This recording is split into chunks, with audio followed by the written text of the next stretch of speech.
ಈ 4 ರಾಶಿಯವರಿಗೆ ರಾಜಯೋಗ ಶುರುವಾಗಿದೆ. ಈ 4 ರಾಶಿಯವರು ಪ್ರತಿಯೊಂದು ಕ್ಷೇತ್ರದಲ್ಲೂ ಅಧಿಕ ಲಾಭವನ್ನು ಪಡೆಯುತ್ತಾರೆ. ತಮ್ಮ ಜೀವನದಲ್ಲಿ ಎಲ್ಲ ರೀತಿಯ ಸಮಸ್ಯೆಗಳಿಂದ ಮುಕ್ತರಾಗುತ್ತಾರೆ. ಹಾಗಾದರೆ ರಾಜಯೋಗ ಇರುವ ರಾಶಿಗಳು ಯಾವುವು? ಯಾವ ಕ್ಷೇತ್ರದಲ್ಲಿ ಅದೃಷ್ಟ ಹೊಂದಿದ್ದಾರೆ? ಯಾವ ಕ್ಷೇತ್ರದಲ್ಲಿ ಅವರು ಮುಟ್ಟಿದ್ದೆಲ್ಲ ಚಿನ್ನವಾಗಲಿದೆ? ಜೊತೆಗೆ ಈ ದಿನ ಯಾವೆಲ್ಲ ಪರಿಹಾರಗಳನ್ನು ಮಾಡಿದರೆ ಸಂಪೂರ್ಣ ಅದೃಷ್ಟ ನಿಮ್ಮದಾಗುತ್ತದೆ ಎನ್ನುವ ಬಗ್ಗೆ ಕೂಡ ನೋಡೋಣ ಬನ್ನಿ. ಈ ವಿಶೇಷವಾದ ಈ ದಿನ 3 ನಿಂಬೆಹಣ್ಣಿನಿಂದ ಮಾಡುವ ಈ ಚಿಕ್ಕ ಪರಿಹಾರದಿಂದ ನಿಮಗೆ ಭಾರಿ ಅದೃಷ್ಟ. ಶಿವನಿಗೆ ಬಲು ಇಷ್ಟವಾದಂತಹ ಈ ದಿನ ಈ ವಿಧಿವಿಧಾನವನ್ನು ಪಾಲಿಸುತ್ತಾ ಈ 3 ವಿಶೇಷ ಕೆಲಸವನ್ನು ಮಾಡಿದರೆ ನಿಮಗೆ ಪ್ರಸ್ತುತ ಇರುವಂತಹ ಮಾನಸಿಕ ವೇದನೆ, ಹಣದ ಸಂಕಷ್ಟ, ಆರೋಗ್ಯದ ಸಮಸ್ಯೆ, ಉದ್ಯೋಗದ ಕಷ್ಟಗಳು, ಶತ್ರುಗಳಿಂದ ಆಗುವಂಥ ದೊಡ್ಡ ದೊಡ್ಡ ತೊಂದರೆಗಳು ದೂರವಾಗಿ ಅನೇಕ ರೀತಿಯ ಶುಭ ಫಲಗಳು ಪ್ರಾಪ್ತಿಯಾಗುತ್ತದೆ. ಒಟ್ಟಾರೆಯಾಗಿ ನಿಂಬೆಹಣ್ಣಿನಿಂದ ಈ ಒಂದು ಪರಿಹಾರವನ್ನು ನೀವು ಈ ದಿನ ಮಾಡಿದರೆ ಖಂಡಿತ ಸ್ನೇಹಿತರೆ ನಿಮ್ಮ ಸಮಸ್ಯೆಗಳೆಲ್ಲ ಸಂಪೂರ್ಣವಾಗಿ ನಿವಾರಣೆಯಾಗುತ್ತೆ. ಏನು ಮಾಡಬೇಕು ಅಂತ ನೋಡೋಣ ಬನ್ನಿ. ಅದಕ್ಕೂ ಮುಂಚೆ ನೀವಿನ್ನು ಚಾನಲ್ಗೆ ಸಬ್ಸ್ಕ್ರೈಬ್ ಆಗಿಲ್ಲ ಅಂದರೆ ಈಗಲೇ ಸಬ್ಸ್ಕ್ರೈಬ್ ಆಗಿ, ಹಾಗೆ ವಿಡಿಯೋಗೆ ಲೈಕ್ ಮಾಡಿ, ವಿಡಿಯೋ ಸ್ಕಿಪ್ ಮಾಡದೆ ಕೊನೆ ತನಕ ನೋಡಿ. ಎಲ್ಲರೂ ಭಕ್ತಿಯಿಂದ ಓಂ ಶ್ರೀ ಮಹಾಲಕ್ಷ್ಮಿ ನಮಃ ಅಂತ ಕಮೆಂಟ್ ಮಾಡಿ. ವೃಶ್ಚಿಕ ರಾಶಿ, ನಿಮ್ಮ ಪ್ರೀತಿಯ ಸಂಬಂಧದಲ್ಲಿ ಸುಧಾರಣೆ ಉಂಟಾಗುತ್ತದೆ. ಈ ರಾಜಯೋಗದಿಂದಾಗಿ ನೀವು ಷೇರು ಮಾರುಕಟ್ಟೆಯಿಂದ ಉತ್ತಮ ಲಾಭವನ್ನು ಪಡೆಯುವ ನಿರೀಕ್ಷೆ ಇದೆ. ನಿಮ್ಮ ಕಂಪನಿಯ ವಿಸ್ತರಣೆಗಾಗಿ ನೀವು ಬ್ಯಾಂಕ್ನಿಂದ ಸಾಲವನ್ನು ಪಡೆಯಲು ಬಯಸಿದರೆ ನೀವು ಈ ಸಮಯದಲ್ಲಿ ಸಾಲವನ್ನು ಪಡೆಯಬಹುದು. ಈ ಅವಧಿಯಲ್ಲಿ ನಿಮ್ಮ ಸ್ನೇಹಿತರು ಸಹ ನಿಮಗೆ ಸಹಾಯ ಮಾಡುತ್ತಾರೆ. ಅದು ನಿಮ್ಮ ಮನಸ್ಸನ್ನು ಸಂತೋಷವಾಗಿರಿಸುತ್ತದೆ. ನಿಮ್ಮ ಆದಾಯದ ಮೂಲವು ಇಂದು ಹೆಚ್ಚಾಗಬಹುದು. ಇಂದು ನೀವು ಆಸ್ತಿಗೆ ಸಂಬಂಧಿಸಿದ ದೊಡ್ಡ ಪರಿಹಾರವನ್ನು ಪಡೆಯಬಹುದು. ನ್ಯಾಯಾಲಯದಲ್ಲಿ ನಿಮ್ಮ ವಿರುದ್ಧ ಯಾವುದೇ ಪ್ರಕರಣ ನಡೆಯುತ್ತಿದ್ದರೆ ನಿರ್ಧಾರ ನಿಮ್ಮ ಪರವಾಗಿ ಬರುತ್ತದೆ. ವೃಶ್ಚಿಕ ರಾಶಿಗೆ ಸೇರಿದವರಿಗೆ ಸಕಾರಾತ್ಮಕವಾಗಿರಲಿದೆ. ವೃಶ್ಚಿಕ ರಾಶಿಗೆ ಸೇರಿದವರ ಧೈರ್ಯ ವೃದ್ಧಿಯಾಗುವುದು. ಇದರಿಂದಾಗಿ ನಿಮ್ಮ ಅಪೂರ್ಣವಾದ ಕಾರ್ಯಗಳನ್ನು ಪೂರ್ಣಗೊಳಿಸುವಿರಿ ಮತ್ತು ಬೇರೆಯವರ ಮುಂದೆ ನಮ್ಮ ಮಾತನ್ನು ಸ್ಪಷ್ಟವಾಗಿ ಹೇಳುವಿರಿ. ನಿಮಗೆ ಹೊಸ ವಿಷಯಗಳನ್ನು ಕಲಿಯಲು ಉತ್ತಮ ಅವಕಾಶ ಪ್ರಾಪ್ತಿಯಾಗುವುದು ಮತ್ತು ವಿಶೇಷ ವ್ಯಕ್ತಿಯ ಭೇಟಿಯಾಗುವಿರಿ. ಧನಸ್ಸು ರಾಶಿ, ಈ ಸಂಚಾರವು ನಿಮಗೆ ಅನಿರೀಕ್ಷಿತ ಆರ್ಥಿಕ ಲಾಭವನ್ನು ನೀಡುತ್ತದೆ. ನೀವು ವಾಹನ ಇತ್ಯಾದಿಗಳನ್ನು ಪಡೆಯುವ ಸಾಧ್ಯತೆ ಇದೆ. ನಿಮ್ಮ ವೃತ್ತಿಗೆ ಸಂಬಂಧಿಸಿದಂತೆ ನೀವು ಯಾವುದೇ ನಿರ್ಧಾರವನ್ನು ತೆಗೆದುಕೊಂಡರೂ ಅದರಲ್ಲಿ ನೀವು ಯಶಸ್ವಿಯಾಗುತ್ತೀರಿ. ನೀವು ದಿಟ್ಟ ನಿರ್ಧಾರಗಳಿಂದ ಪ್ರಯೋಜನ ಪಡೆಯುತ್ತೀರಿ. ಈ ಸಮಯದಲ್ಲಿ ನಿಮ್ಮ ಆದಾಯವು ಹೆಚ್ಚಾಗುತ್ತದೆ ಮತ್ತು ನೀವು ಉಳಿಸಬಹುದು. ಮಕರ ರಾಶಿ, ಉದ್ಯೋಗವನ್ನು ಬದಲಾಯಿಸುವ ಆಲೋಚನೆಯಲ್ಲಿರುವ ಈ ರಾಶಿಯ ಜನರು ತಮ್ಮ ಪ್ರಯತ್ನಗಳಲ್ಲಿ ಯಶಸ್ಸನ್ನು ಪಡೆಯುತ್ತಾರೆ. ಈ ಅವಧಿಯಲ್ಲಿ ನಿಮ್ಮ ಉದ್ಯೋಗದಲ್ಲಿ ಬದಲಾವಣೆಯ ಸಾಧ್ಯತೆಯೂ ಇದೆ. ಆದಾಯದ ದೃಷ್ಟಿಯಿಂದಲೂ ಈ ಸಮಯ ಉತ್ತಮವಾಗಿರುತ್ತದೆ. ವಿದ್ಯಾರ್ಥಿಗಳಿಗೆ ಇದು ಉತ್ತಮ ಸಮಯವಾಗಿರುತ್ತದೆ. ಈ ಅವಧಿಯಲ್ಲಿ ನೀವು ಉತ್ತಮ ಯಶಸ್ಸನ್ನು ಸಾಧಿಸುವಲ್ಲಿ ಯಶಸ್ವಿಯಾಗುತ್ತೀರಿ. ಮಕರ ರಾಶಿಯವರಿಗೆ ಶುಭ ಫಲಿತಾಂಶಗಳನ್ನು ತರುತ್ತದೆ. ಮಕರ ರಾಶಿಯವರು ಪ್ರತಿ ಸವಾಲುಗಳನ್ನು ಎದುರಿಸಲು ಸಿದ್ಧರಾಗಿರುತ್ತಾರೆ. ಧೈರ್ಯದಿಂದ ಎಲ್ಲ ಕಾರ್ಯಗಳನ್ನು ಪೂರ್ಣಗೊಳಿಸುತ್ತಾರೆ. ನೀವು ಭೂಮಿ, ಪ್ಲಾಟ್ ಮೇಲೆ ಹೂಡಿಕೆ ಮಾಡಲು ಬಯಸಿದರೆ ಇಂದು ನಿಮಗೆ ಮಂಗಳಕರ ದಿನವಾಗಿರುತ್ತದೆ. ನೀವು ನಿಮ್ಮ ಆಸಕ್ತಿಗಳಿಗೆ ಅನುಗುಣವಾಗಿ ಕೆಲಸ ಮಾಡುತ್ತೀರಿ. ದುಡಿಯುವ ಜನರಲ್ಲಿ ಹೊಸ ಚೈತನ್ಯ ಕಾಣಿಸುತ್ತದೆ. ನಿಮ್ಮ ನಾಯಕತ್ವದ ಗುಣಗಳು ಮೆಚ್ಚುಗೆಗೆ ಪಾತ್ರವಾಗುತ್ತವೆ. ಉದ್ಯಮಿಗಳು ಇಂದು ತಮ್ಮ ಪ್ರತಿಸ್ಪರ್ಧಿಗಳಿಗೆ ಬಲವಾದ ಸ್ಪರ್ಧೆಯನ್ನು ನೀಡುತ್ತಾರೆ. ಗರಿಷ್ಠ ಲಾಭವನ್ನು ಗಳಿಸುವ ಸ್ಥಿತಿಯಲ್ಲಿರುತ್ತಾರೆ. ಒಂಟಿ ಜನರು ಇಂದು ವಿಶೇಷ ವ್ಯಕ್ತಿಯನ್ನು ಭೇಟಿಯಾಗಬಹುದು. ಸಹೋದರರೊಂದಿಗೆ ಯಾವುದೇ ವಿವಾದಗಳು ನಡೆಯುತ್ತಿದ್ದರೆ ಅದು ಇಂದು ಕೊನೆಗೊಳ್ಳುತ್ತದೆ ಮತ್ತು ಸಂಬಂಧಗಳು ಗಟ್ಟಿಯಾಗುತ್ತವೆ. ಮೀನರಾಶಿ, ಈ ಅವಧಿಯಲ್ಲಿ ನೀವು ಯಶಸ್ಸು ಮತ್ತು ಪ್ರಗತಿಯನ್ನು ಸಾಧಿಸುವಿರಿ. ಕೆಲವು ದಿನಗಳಿಂದ ನಿಮ್ಮ ವೃತ್ತಿ ಜೀವನದಲ್ಲಿ ನೀವು ಎದುರಿಸುತ್ತಿರುವ ಎಲ್ಲ ಸಮಸ್ಯೆಗಳು ಈಗ ಕೊನೆಗೊಳ್ಳುತ್ತವೆ. ನೀವು ವಿದೇಶಕ್ಕೆ ಹೋಗಲು ಯೋಜಿಸುತ್ತಿದ್ದರೆ ವಿದೇಶದ ಪ್ರವಾಸದ ನಿಮ್ಮ ಪ್ರಯತ್ನಗಳು ಯಶಸ್ವಿಯಾಗುತ್ತವೆ. ಬಹಳ ದಿನಗಳಿಂದ ಬಾಕಿ ಇದ್ದ ಯಾವುದೇ ಶುಭ ಕಾರ್ಯಗಳು ಇಂದು ಪೂರ್ಣಗೊಳ್ಳಲಿವೆ. ಮೀನರಾಶಿಗೆ ಸೇರಿದವರಿಗೆ ಪ್ರತಿ ಹೆಜ್ಜೆಗೂ ಅದೃಷ್ಟದ ಸಂಪೂರ್ಣ ಬೆಂಬಲವನ್ನು ಪಡೆಯುವವರು ಮತ್ತು ವೃತ್ತಿ ಹಾಗೂ ವೈಯಕ್ತಿಕ ಜೀವನದಲ್ಲಿ ಎಲ್ಲ ಸಮಸ್ಯೆಗಳಿಂದ ಮುಕ್ತಿ ಹೊಂದುವರು. ನೀವು ಜೀವನದಲ್ಲಿ ಸಕಾರಾತ್ಮಕ ಬದಲಾವಣೆಯನ್ನು ಹೊಂದುವರು. ಇದರಿಂದಾಗಿ ನೀವು ಉತ್ತಮ ನಿರ್ಧಾರಗಳನ್ನು ತೆಗೆದುಕೊಳ್ಳುವಿರಿ ಮತ್ತು ಬೇರೆಯವರ ಸಹಾಯಕ್ಕಾಗಿ ಸಿದ್ಧರಿರುವಿರಿ. ವ್ಯಾಪಾರ ಮಾಡುವ ಈ ರಾಶಿಯವರು ಹೆಚ್ಚಿನ ಧನ ಲಾಭವನ್ನು ಪಡೆಯುವರು ಮತ್ತು ಬೇರೆ ವ್ಯಾಪಾರಕ್ಕಾಗಿ ಹೂಡಿಕೆಯನ್ನು ಮಾಡುವಿರಿ. ನೀವು ಹಣಕ್ಕೆ ಸಂಬಂಧಿಸಿದಂತೆ ಉತ್ತಮ ನಿರ್ಧಾರಗಳನ್ನು ತೆಗೆದುಕೊಳ್ಳುವಿರಿ ಮತ್ತು ನಿಮ್ಮ ಆರೋಗ್ಯ ಉತ್ತಮವಾಗಿರುವುದು. ನವವಿವಾಹಿತರ ಮನೆಗೆ ಹೊಸ ಅತಿಥಿಯ ಆಗಮನವಾಗುವುದು. ಇದರಿಂದಾಗಿ ಮನೆಯಲ್ಲಿ ಸದಸ್ಯರು ಸಂತೋಷದಿಂದ ಇರುವರು. ಸಂಜೆ ನೀವು ಸಾಮಾಜಿಕ ಕಾರ್ಯಕ್ರಮಗಳಲ್ಲಿ ಭಾಗವಹಿಸುವಿರಿ. ಇದರಿಂದಾಗಿ ನಿಮ್ಮ ಗೌರವ ಮತ್ತು ಖ್ಯಾತಿ ಹೆಚ್ಚಾಗುವುದು. ಇನ್ನು ದಿನ ಮಹಾಶಿವನ ಅನುಗ್ರಹದ ಜೊತೆಗೆ ಪಿತೃದೇವತೆಗಳ ಸಂಪೂರ್ಣ ಕೃಪೆ ಉಂಟಾಗಿ ದೊಡ್ಡ ಮಟ್ಟದ ಯಶಸ್ಸನ್ನು ನೀವು ಕಾಣಬಹುದು. ಈ ದಿನದಂದು ಶಿವ ಪಾರ್ವತಿಯರಿಗೆ ಸಂಬಂಧಪಟ್ಟಂಥ ಪರಿಹಾರಗಳನ್ನು, ಪೂಜೆಗಳನ್ನು, ಅನುಷ್ಠಾನಗಳನ್ನು ಮಾಡಿಕೊಳ್ಳಲು ತುಂಬ ಶ್ರೇಷ್ಠ ದಿನ ಅಂತ ಹೇಳಬಹುದು. ಈ ಬಗ್ಗೆ ಶಿವಪುರಾಣದಲ್ಲಿ ಅದ್ಭುತವಾಗಿ ತಿಳಿಸಿದ್ದಾರೆ. ಈ ದಿನ ಶಿವಲಿಂಗದ ಮೇಲೆ ಅರ್ಚಕರು ಬಿಲ್ವ ಪತ್ರೆಯನ್ನು ಇಟ್ಟಾಗ ಅದರ ಮೇಲೆ ಒಂದು ಕಪ್ಪು ಇರುವೆ ಆಕಸ್ಮಿಕವಾಗಿ ಬಿದ್ದು ಎಲ್ಲಿಗೆ ಹೋಗಬೇಕು ಎಂದು ತಿಳಿಯದೆ ಶಿವಲಿಂಗದ ಮೇಲೆ ಸುತ್ತಿ ತನಗೆ ತಿಳಿಯದೆ ಪ್ರದಕ್ಷಿಣೆಯನ್ನು ಹಾಕಿತ್ತಂತೆ. ಈ ಫಲವಾಗಿ ಮರುಜನ್ಮದಲ್ಲಿ ಕಾಶಿ ರಾಜ್ಯಕ್ಕೆ ರಾಜನಾಗಿ ಜನಿಸಿ ಆ ಇರುವೆ ಸಕಲ ಐಶ್ವರ್ಯವನ್ನು ಪಡೆದಿತ್ತಂತೆ. ಆದ್ದರಿಂದ ಈ ದಿನ ಪ್ರತಿಯೊಬ್ಬರೂ ಕೂಡ ನಿಮ್ಮ ಮನೆಗೆ ಸಮೀಪದಲ್ಲಿರ್ತಕ್ಕಂಥ ಶಿವ ದೇವಾಲಯಕ್ಕೆ ತೆರಳಿ ತಪ್ಪದೆ ಶಿವನಿಗೆ ಪ್ರದಕ್ಷಿಣೆಯನ್ನು ಹಾಕಬೇಕು. ಈ ದಿನ ಶಿವನಿಗೆ ಪೂಜೆಯನ್ನು ಮಾಡುವುದರ ಜೊತೆಗೆ ಮಹಾಶಕ್ತಿ ಸ್ವರೂಪಿಣಿಯಾದಂಥ ಪಾರ್ವತಿ ದೇವಿ ಅಂದರೆ ದುರ್ಗಾದೇವಿಯ ಪೂಜೆಯನ್ನು ಮರೆಯದೆ ಮಾಡಿದರೆ ಸರ್ವ ಶತ್ರುಗಳ ಬಾಧೆ ಕಳೆದು ಸರ್ವ ಕಾರ್ಯದಲ್ಲೂ ಯಶಸ್ಸು, ಹಣದ ಸಮಸ್ಯೆಗಳು ದೂರವಾಗುತ್ತೆ. ಸರ್ವ ಕಾರ್ಯದಲ್ಲೂ ಯಶಸ್ಸು ಉಂಟಾಗಿ ಹಣದ ಸಮಸ್ಯೆಗಳು ದೂರವಾಗ್ತಾ ಹೋಗುತ್ತೆ.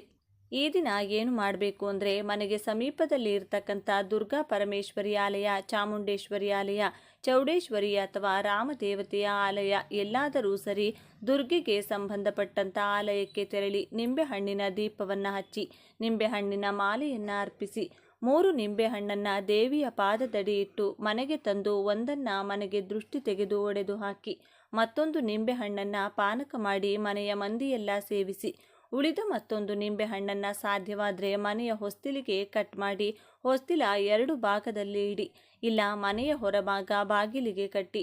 ಈ ಒಂದು ಕೆಲಸವನ್ನು ಮಾಡೋದ್ರಿಂದ ಸಕಲ ಶತ್ರು ಬಾಧೆಗಳು, ಮನೆಯಲ್ಲಿ ಕಲಹಗಳು, ಮನೆಯ ಯಜಮಾನನಿಗೆ ಆಗಾಗ ಉಂಟಾಗುವಂಥ ಅನಾರೋಗ್ಯಗಳು, ಕಾರ್ಯ ನಷ್ಟಗಳು ಕಡಿಮೆಯಾಗಿ ಎಲ್ಲ ವಿಧದಲ್ಲೂ ಒಳಿತಾಗ್ತಾ ಹೋಗುತ್ತದೆ. ಹಾಗೆಯೇ ಗ್ರಾಮ ದೇವತೆಗೆ ದುರ್ಗಾ ಮಾತೆಗೆ ಮೊಸರನ್ನವನ್ನು ನೈವೇದ್ಯ ಮಾಡಿಸಿ 4 ಜನರಿಗೆ ಹಂಚಿ. ಇದರಿಂದ ಮನಃಶಾಂತಿಯಾಗೂ ಮನೆಯ ಸದಸ್ಯರ ಆರೋಗ್ಯ ವೃದ್ಧಿಯಾಗ್ತಾ ಹೋಗುತ್ತೆ. ಇನ್ನು ಮಹಾಶಿವನಿಗೆ ಈ ದಿನ ನಂದಿವರ್ಧನ ಪುಷ್ಪ, ಬಿಳಿ ಎಕ್ಕದ ಪುಷ್ಪ ಅಥವಾ ಬಿಲ್ವ ದಳವನ್ನು ತಪ್ಪದೇ ಅರ್ಪಿಸಿ ಓಂ ನಮಃ ಶಿವಾಯ ಎಂದು ಸಾಧ್ಯವಾದಷ್ಟು ಬಾರಿ ಹೇಳಿಕೊಳ್ಳಿ. ಯಾರಿಗೆ ಕುಜದೋಷ ಇದೆ, ಮದುವೆ ಭಾಗ್ಯ ಕೂಡಿ ಬರ್ತಿಲ್ಲ, ವಯಸ್ಸು ದಾಟಿದರೂ ಹುಡುಗ ಅಥವಾ ಹುಡುಗಿ ಸೆಟ್ ಆಗ್ತಿಲ್ಲ ಅಂದರೆ ಎತ್ತುಗಳಿಗೆ ಮರೆಯದೆ ಬೆಲ್ಲದಿಂದ ಮಾಡಿದಂಥ ಸಿಹಿಯನ್ನು ತಿನ್ನಿಸಿ ಅಥವಾ ಬೆಲ್ಲದ ಚೂರನ್ನು ಮೇವಿನ ಜೊತೆಗೆ ತಿನ್ನಿಸಿದರೂ ಕೂಡ ಶಿವಾನುಗ್ರಹದಿಂದ ಕಂಕಣ ಭಾಗ್ಯ ಕೂಡಿ ಬರುತ್ತದೆ. ಕುಜದೋಷಗಳು ದೂರವಾಗುತ್ತದೆ, ಜಾತಕ ದೋಷಗಳು ನಶಿಸಿ ಹೋಗುತ್ತದೆ. ಇನ್ನು ಪ್ರಸ್ತುತ ಕಾಲದಲ್ಲಿ ಎಲ್ಲರಿಗೂ ಇರುವಂಥ ಅತಿ ಮುಖ್ಯ ಸಮಸ್ಯೆ ಅಂದರೆ ಇದು ಹಣಕಾಸಿನ ಸಮಸ್ಯೆ. ಎರಡನೆಯದು ಶತ್ರುಗಳ ಬಾಧೆ. ಈ 2 ಪ್ರಮುಖ ಸಮಸ್ಯೆಗಳು ದೂರವಾಗಲು ದೇವಿಯ ಆರಾಧನೆಯನ್ನು ಮಾಡಿಕೊಳ್ಬೇಕು. ದೇವಿಯ ವಿಶೇಷ ಮಂತ್ರವನ್ನು ಪಠಿಸಿ ಈ ರೀತಿ ಪ್ರಾರ್ಥನೆಯನ್ನು ಮಾಡಿಕೊಳ್ಳಬೇಕು. ಓಂ ಹ್ರೀಂ ಅಷ್ಟಮಹಾಲಕ್ಷ್ಮೀ ನಮಃ ಎಂದು ಸಾಧ್ಯವಾದಷ್ಟು ಬಾರಿ ಹೇಳಿಕೊಂಡು ಹಣದ ಸಂಕಷ್ಟ ಕಳೆಯಲು ಮುಖ್ಯವಾಗಿ ಬೇಕಾಗಿರುವುದು ನೆಮ್ಮದಿ ಹಾಗೂ ಯಶಸ್ಸು. ಆ ಯಶಸ್ಸನ್ನು ನೀಡು ತಾಯಿ. ನಮಗಿರುವಂಥ ಸರ್ವ ಶತ್ರುಗಳ ಬಾಧೆಯನ್ನು ದೂರ ಮಾಡು ತಾಯಿ. ಶತ್ರುಗಳನ್ನು ಚೆನ್ನಾಗಿಡು, ಅವರು ಚೆನ್ನಾಗಿದ್ದು ನಮ್ಮ ತಂಟೆಗೆ ಬಾರದಂತೆ ಮಾಡುವಂಥ ಕೈ ಮುಗಿದುಕೊಳ್ಳಬೇಕು. ವಿಶೇಷವಾಗಿ ಪ್ರಾರ್ಥನೆಯನ್ನು ಮಾಡಿಕೊಳ್ಳಿ. ಇದರಿಂದ ಹಣದ ಸಮಸ್ಯೆ, ಶತ್ರುಗಳ ಸಮಸ್ಯೆ ಕಳೆಯುವುದಷ್ಟೇ ಅಲ್ಲದೆ ನಿಮ್ಮ ಮನೆಗೆ ಕುಟುಂಬದ ಸದಸ್ಯರಿಗೆ ಮಾಟಮಂತ್ರ, ದುಷ್ಟಶಕ್ತಿಗಳ ಕಾಟ ಕೆಲಸ ಮಾಡದಂತೆ ಆ ದೇವಿಯೇ ರಕ್ಷಣೆಯಾಗಿ ನಿಲ್ಲುತ್ತಾಳೆ. ನಂತರ ಪಕ್ಷಿ ಪ್ರಾಣಿಗಳಿಗೆ ಆಹಾರವನ್ನು ಹಾಕಿ ಪಿತೃಗಳ ಹೆಸರನ್ನು ಹೇಳ್ತಾ ನಮಸ್ಕಾರವನ್ನು ಮಾಡಿಕೊಳ್ಬೇಕು.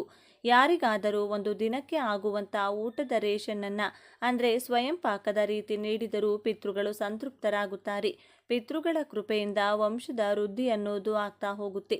ಈ ಹುಣ್ಣಿಮೆ ದಿನ ಮರೆಯದೆ ಶಿವನ ದೇಗುಲದಲ್ಲಿ ಪ್ರದಕ್ಷಿಣೆಯನ್ನು ಮಾಡಿ, ಅದರಲ್ಲೂ ಚಂಡಿ ಪ್ರದಕ್ಷಿಣೆಯನ್ನು ಮಾಡಿದರೆ ತುಂಬ ಒಳ್ಳೆಯದು.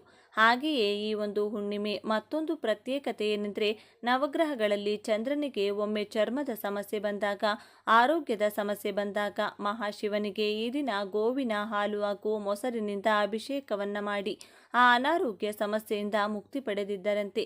ಆದ್ದರಿಂದ ಈ ಒಂದು ಯಾವ ದಿನ ಶಿವಲಿಂಗವಾದರೂ ಸರಿ ಹಾಲು ಹಾಗೂ ಮೊಸರಿನಿಂದ ಅಭಿಷೇಕವನ್ನು ಮಾಡಿದರೆ ದೀರ್ಘಕಾಲದ ಅನಾರೋಗ್ಯದ ಸಮಸ್ಯೆಯಿಂದ ಮುಕ್ತಿ ಹೊಂದಬಹುದು. ಶಿವನ ಕೃಪೆಯಿಂದ ಆರೋಗ್ಯ ವೃದ್ಧಿಯಾಗುತ್ತದೆ. ಆರೋಗ್ಯ ಸದಾಕಾಲ ಚೆನ್ನಾಗಿರುತ್ತದೆ. ಜೊತೆಗೆ ಈ 3 ನಾಮಗಳನ್ನು ಹೇಳಿಕೊಂಡು ಶಿವಲಿಂಗಕ್ಕೆ ಅಭಿಷೇಕವನ್ನು ಮಾಡೋದಾಗಿರಬಹುದು ಅಥವಾ ಅಭಿಷೇಕವನ್ನು ಮಾಡಿಸೋದಾಗಿರಬಹುದು, ಮಾಡಿಕೊಳ್ಳಬಹುದು. ಇಲ್ಲ ಅಭಿಷೇಕವನ್ನು ಮಾಡಲು ಅಥವಾ ಮಾಡಿಸಲು ಸಾಧ್ಯವಿಲ್ಲ ಅನ್ನೋದಾದರೂ ಕೂಡ ಈ 3 ನಾಮಗಳನ್ನು ಹೇಳಿಕೊಂಡ್ರೆ ಅದ್ಭುತವಾದಂತಹ ಫಲಪ್ರಾಪ್ತಿಯಾಗುತ್ತದೆ. ದೀರ್ಘಕಾಲದ ಅನಾರೋಗ್ಯದ ಸಮಸ್ಯೆಗಳು ಕಳೆದು ಶಿವಾನುಗ್ರಹಕ್ಕೆ ಪಾತ್ರರಾಗಬಹುದು. ಈ 3 ನಾಮಗಳು ಯಾವುದು ಅಂತ ನೋಡೋದಾದರೆ ಬಾಲಾಂಬಿಕೇಶ, ವೈದ್ಯೇಶ, ಭವರೋಗ, ಅರೇತಿಜ. ಈ 3 ನಾಮವನ್ನು ಹೇಳಿಕೊಂಡು ಈ ದಿನ ತಪ್ಪದೇ ಶಿವನಿಗೆ ನಮಸ್ಕಾರವನ್ನು ಮಾಡಿಕೊಳ್ಳಿ. ನೋಡಿದ್ರಲ್ಲ, ಈ ದಿನ ಯಾವೆಲ್ಲ ವಿಧಿವಿಧಾನವನ್ನು ಪಾಲಿಸಬೇಕು ಅಂತ ಇವತ್ತಿನ ಈ ವಿಡಿಯೋದಲ್ಲಿ ತಿಳಿಸಿಕೊಟ್ಟಿದ್ದೇವೆ. ಈ ಮಾಹಿತಿ ನಿಮಗೆ ಇಷ್ಟ ಆದರೆ ತಪ್ಪದೇ ಈ ವಿಡಿಯೋನ ಪ್ರತಿಯೊಬ್ಬರಿಗೂ ಕೂಡ ಶೇರ್ ಮಾಡಿ. ಎಲ್ಲರೂ ಭಕ್ತಿಯಿಂದ ಓಂ ನಮಃ ಶಿವಾಯ ಅಂತ ಕಮೆಂಟ್ ಮಾಡಿ. ತುಂಬಾನೇ ಶಕ್ತಿಯುತವಾದ ಈ ದಿನದಂದು ನೀವು ನಿಮ್ಮ ಮನೆಯಲ್ಲಿ ಈ ನೀರನ್ನು ಚೆಲ್ಲಿದ್ರೆ ಸಾಕು, ಕಡು ಬಡವರಾಗಿದ್ದರೂ ರಾಜ್ಯವನ್ನು ಆಳ್ತೀರಾ, ಅಂದರೆ ಅಷ್ಟೊಂದು ಶ್ರೀಮಂತರಾಗ್ತೀರಿ ಅಂತ ಅರ್ಥ. ನಿಮ್ಮ ಮನೆಯಲ್ಲಿ ಯಾವುದಾದರೂ ದುಷ್ಟಶಕ್ತಿಗಳು, ದರಿದ್ರ, ಕಷ್ಟ, ನಷ್ಟ, ಪೀಡೆ, ಪಿಶಾಚಿ, ದೃಷ್ಟಿದೋಷ ಮುಂತಾದವು ಇದ್ದರೆ ಅದೆಲ್ಲವೂ ಕೂಡ ಈ ನೀರು ಚೆಲ್ಲುವ ಮೂಲಕ ಮನೆಯಿಂದ ಓಡಿ ಹೋಗುತ್ತದೆ. ಇದರಿಂದ ನಿಮ್ಮ ಜೀವನವೇ ಬದಲಾಗುತ್ತದೆ. ನೀವು ಬೇಡ ಅಂದರೂ ನಿಮ್ಮ ಮನೆಗೆ ಹಣ ಬರುತ್ತಿರುತ್ತದೆ. ಮನೆಯಲ್ಲಿ ಯಾರಿಗಾದರೂ ದೃಷ್ಟಿಯಾಗಿದ್ದರೆ ಅದು ಕೂಡ ಹೊರಟು ಹೋಗುತ್ತದೆ. 100 ವರ್ಷಗಳ ಕಾಲ ಆರೋಗ್ಯವಾಗಿ ಬದುಕುತ್ತೀರಿ. ಹಾಗಾದರೆ ಆ ಶಕ್ತಿಯುತವಾದ ದಿವ್ಯ ನೀರು ಯಾವುದು ಎಂದು ಈಗ ನಾವು ನೋಡೋಣ. ಆದರೆ ಅದಕ್ಕೂ ಮುಂಚೆ ನೀವಿನ್ನು ನಮ್ಮ ಚಾನಲ್ನ ಸಬ್ಸ್ಕ್ರೈಬ್ ಮಾಡಿಕೊಂಡಿಲ್ಲ ಅಂದರೆ ಖಂಡಿತ ಈಗಲೇ ಸಬ್ಸ್ಕ್ರೈಬ್ ಮಾಡ್ಕೊಳ್ಳಿ. ಹಾಗೆ ಈ ವಿಡಿಯೋ ಇಷ್ಟ ಆದರೆ ಮರೆಯದೆ ಒಂದು ಲೈಕನ್ನು ಕೊಡಿ. ಎಲ್ಲರೂ ಭಕ್ತಿಯಿಂದ ಓಂ ಶ್ರೀ ಮಹಾಲಕ್ಷ್ಮಿ ನಮಃ ಅಂತ ಕಮೆಂಟ್ ಮಾಡಿ. ನಮ್ಮ ಸನಾತನ ಧರ್ಮದ ಪ್ರಕಾರ ಮನುಷ್ಯರು ಇಷ್ಟ ಬಂದಾಗ ಸಮುದ್ರ ಸ್ನಾನ ಮಾಡುವಂತಿಲ್ಲ. ಖಂಡಿತವಾಗಿಯೂ ಮಾಡಬೇಕಾದ ಕೆಲಸಗಳಲ್ಲಿ ಅಥವಾ ವಿಧಿಗಳಲ್ಲಿ ಸಮುದ್ರ ಸ್ನಾನ ಕೂಡ ಈ ದಿನ ಎಂದು ಕೆಲವು ಅಳಲೆ ಕಾಯಿಲೆಗಳನ್ನು ಸಮುದ್ರದಲ್ಲಿ ಎಸೆದು ಸಮುದ್ರದ ನೀರಿನಲ್ಲಿ ಸ್ನಾನ ಮಾಡೋದ್ರಿಂದ ಪೂರ್ತಿಯಾಗಿ ಆ ವ್ಯಕ್ತಿಗಿರುವಂತಹ ಪೂರ್ತಿಯಾಗಿ ನರದೃಷ್ಟಿ ಹೊರಟು ಹೋಗುತ್ತದೆ. ಇನ್ನು ಜೀವನದಲ್ಲಿ ಎಂದೂ ಕೂಡ ಆ ವ್ಯಕ್ತಿಗೆ ನರದೃಷ್ಟಿ ತಗುಲುವುದಿಲ್ಲ ಎಂದು ನಮ್ಮ ಶಾಸ್ತ್ರಗಳು ಹೇಳುತ್ತಿದೆ. ಈ ದಿನ ಅತಿ ಪವಿತ್ರವಾದದ್ದು. ಶ್ರೀ ಮಹಾವಿಷ್ಣು ಕೂರ್ಮಾವತಾರ ಪಡೆದು ಈ ಭೂಮಿಯನ್ನು ಕಾಪಾಡಿದ್ದು ಈ ದಿನ ಎಂದು ನಮ್ಮ ಕೂರ್ಮ ಪುರಾಣ ಹೇಳುತ್ತದೆ.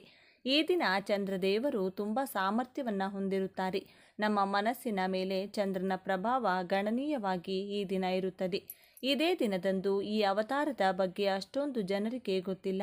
ಶಿವಾಲಯದ ಗರ್ಭಗುಡಿಯ ಮುಂದೆ ಎಡ ಹಾಗೂ ಬಲಗಡೆ 2 ಶರಬೇಶ್ವರನ ವಿಗ್ರಹಗಳನ್ನು ಪ್ರತಿಷ್ಠಾಪನೆ ಮಾಡಿರುವುದು ನೀವು ಶಿವ ದೇವಾಲಯಗಳಲ್ಲಿ ನೋಡಬಹುದು.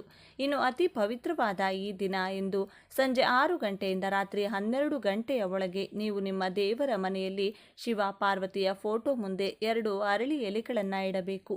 ಆ ಎಲೆಗಳಿಗೆ ಅರಿಶಿನ ಕುಂಕುಮದ ಬೊಟ್ಟುಗಳನ್ನು ಇಡಬೇಕು. ಇನ್ನು ಆ ಎಲೆಗಳ ಮೇಲೆ 2 ಮಣ್ಣಿನ ದೀಪಗಳನ್ನು ಇಟ್ಟು ಒಂದೊಂದು ದೀಪದಲ್ಲಿ 5 ಬತ್ತಿಗಳನ್ನು ಇಡಬೇಕು. ದೀಪದಲ್ಲಿ ಎಳ್ಳೆಣ್ಣೆ ಹಾಕಬೇಕು. ದೀಪವನ್ನು ಆರತಿ ಅಥವಾ ಅಗರಬತ್ತಿಯಿಂದ ಹಚ್ಚಬೇಕು. ಈ ರೀತಿ ದೀಪ ಹಚ್ಚುವಾಗ ನೀವು ಮನಸ್ಸಿನಲ್ಲಿ ಓಂ ನಮಃ ಶಿವಾಯ ಅಥವಾ ಓಂ ನಮೋ ನಾರಾಯಣಾಯ ಎಂಬ ಮಂತ್ರವನ್ನು ಜಪ ಮಾಡಬೇಕು. ಅದರ ನಂತರ ದೇವರ ಮನೆಯಲ್ಲಿ ಉತ್ತರದ ಕಡೆ ಮುಖ ಮಾಡಿ ಕುಳಿತುಕೊಂಡು ಓಂ ನಮಃ ಶಿವಾಯ ಅಥವಾ ಓಂ ನಮೋ ನಾರಾಯಣ ಎಂಬ ಈ ಮಂತ್ರವನ್ನು 21 ಸಲ ಜಪ ಮಾಡಿ ದೇವರಿಗೆ ನಮಸ್ಕಾರ ಮಾಡಿಕೊಂಡು ನಿಮ್ಮ ಮನಸ್ಸಿನಲ್ಲಿರುವ ಕೋರಿಕೆಯನ್ನು ಹೇಳಬೇಕು. ಅಥವಾ ನೀವು ಈ 2 ಮಂತ್ರಗಳನ್ನು ಕೂಡ ತಲಾ 21 ಸಲ ಹೇಳಬಹುದು. ಈ ರೀತಿ ನಾಳೆ ಯಾರು ಮಾಡ್ತಾರೋ ಅವರ ದೆಸೆ ಬದಲಾಗಿ ರಾಜಯೋಗ ಅವರ ಕೈ ಹಿಡಿಯುತ್ತದೆ. ಶಿವ ಪಾರ್ವತಿಯರ ಆಶೀರ್ವಾದ ನಿಮಗೆ ನೇರವಾಗಿ ಸಿಗುತ್ತದೆ. ನಿಮ್ಮ ಮನೆಯಲ್ಲಿರುವ ಕಷ್ಟ, ನಷ್ಟ, ದರಿದ್ರ, ದುಃಖ ಎಲ್ಲವೂ ಕೂಡ ಆ ದೀಪದ ಕಾಂತಿಯಲ್ಲಿ ಸುಟ್ಟು ಬೂದಿಯಾಗುತ್ತದೆ. ಬಿಸಿಲು ಹೆಚ್ಚಾಗಿರುವ ಈ ತಿಂಗಳಿನಲ್ಲಿ ಮಜ್ಜಿಗೆ, ಮೊಸರನ್ನ, ಮಡಿಕೆಯಲ್ಲಿರುವಂಥ ನೀರು, ಅಂಬಲಿ, ಚಪ್ಪಲಿ, ಕೊಡೆ, ಬೀಸಣಿಗೆ ಮುಂತಾದವುಗಳನ್ನು ದಾನ ಮಾಡಿದರೆ ಮಹಾಪುಣ್ಯ ಬರುತ್ತದೆ. ಲಕ್ಷ್ಮೀ ದೇವಿಯನ್ನು ಒಲಿಸಿಕೊಳ್ಳಲು ತುಂಬ ಉತ್ತಮವಾದ ಈ ದಿನ ಇಂದು ಉಪವಾಸ ಇದ್ದು ಪುಣ್ಯ ಸ್ನಾನ ಮಾಡುವುದು ಮತ್ತು ದಾನ ಮಾಡುವುದು ತುಂಬ ಶುಭ ಕೊಡುತ್ತದೆ. ಮಹಾವಿಷ್ಣು ಹಾಗೂ ಮಹಾಲಕ್ಷ್ಮಿಯನ್ನು ಪೂಜಿಸಬೇಕು. ನಾಳೆ ಕೆಲವು ಪ್ರತ್ಯೇಕವಾದ ವಸ್ತುಗಳನ್ನು ದಾನ ಮಾಡಿದರೆ ಆ ವ್ಯಕ್ತಿ ಎಲ್ಲ ವಿಷಯದಲ್ಲೂ ಎಲ್ಲ ಕ್ಷೇತ್ರಗಳಲ್ಲೂ ಅಭಿವೃದ್ಧಿ ಪಡೆಯುತ್ತಾನೆ. ಆರ್ಥಿಕ ಸಮಸ್ಯೆಗಳಿಂದ ವಿಮುಕ್ತಿ ಪಡೆಯುತ್ತಾನೆ. ಈ ದಿನ ಇಂದು ನೀವು ತೆಗೆದುಕೊಳ್ಳುವ ಕೆಲವು ನಿರ್ಣಯಗಳು ನಿಮ್ಮ ಜೀವನದಲ್ಲಿರುವ ಸಮಸ್ಯೆಗಳನ್ನು, ವಿಘ್ನಗಳನ್ನು ನಿವಾರಣೆ ಮಾಡಿ ಸುಖ ಶಾಂತಿಯನ್ನು ಕೊಡುತ್ತದೆ. ಆರ್ಥಿಕ ಸಮಸ್ಯೆಗಳು ನಿವಾರಣೆಯಾಗಲು ಈ ದಿನ ಲಕ್ಷ್ಮೀ ದೇವಿಗೆ ಅರಿಶಿನ ಕೊಂಬುಗಳನ್ನು ಸಮರ್ಪಿಸಬೇಕು. ಪೂಜೆಯ ನಂತರ ಇವುಗಳನ್ನು ಕೆಂಪು ಬಟ್ಟೆಯಲ್ಲಿ ಸುತ್ತಿ ಭದ್ರವಾಗಿಟ್ಟುಕೊಳ್ಳಬೇಕು. ಇದು ನಿಮ್ಮ ಆರ್ಥಿಕ ಸಮಸ್ಯೆಯನ್ನು ನಿವಾರಣೆ ಮಾಡುತ್ತದೆ. 1 ವರ್ಷದ ನಂತರ ಮತ್ತೆ ಬರುವ ಈ ದಿನ ಇದನ್ನು ಬದಲಾಯಿಸಿ ಹಳೆಯದನ್ನು ಹರಿಯುವ ನೀರಿನಲ್ಲೆಸೆಯಬೇಕು. ಇದು ಲಕ್ಷ್ಮಿಯ ಆಶೀರ್ವಾದವನ್ನು ನಿಮಗೆ ಕೊಡುತ್ತದೆ. ಧನಲಾಭ ಮತ್ತು ಲಕ್ಷ್ಮೀ ದೇವಿಯ ಅನುಗ್ರಹ ಪಡೆಯಲು ಈ ದಿನ ಇಂದು ಪೊರಕೆಯನ್ನು ಯಾರಿಗಾದರೂ ದಾನ ಕೊಡಬೇಕು. ಪೊರಕೆ ಸಾಮಾನ್ಯವಾಗಿ ಯಾರಿಗೂ ಕೊಡಬಾರದು ಅಂತ ಹೇಳ್ತಾರೆ. ಆದರೆ ಈ ಒಂದು ದಿನ ಮಾತ್ರ ನೀವು ಯಾರಿಗಾದರೂ ಪೊರಕೆ ದಾನ ಮಾಡಬಹುದು. ಪವಿತ್ರವಾದ ದಿನಗಳಲ್ಲಿ ಗಂಗಾ ನದಿ ಮುಂತಾದ ಪುಣ್ಯ ನದಿಗಳಲ್ಲಿ ಸ್ನಾನ ಮಾಡಿದರೆ ಜೀವನದಲ್ಲಿರುವ ಕಷ್ಟಗಳೆಲ್ಲವೂ ಹೊರಟು ಹೋಗುತ್ತದೆ.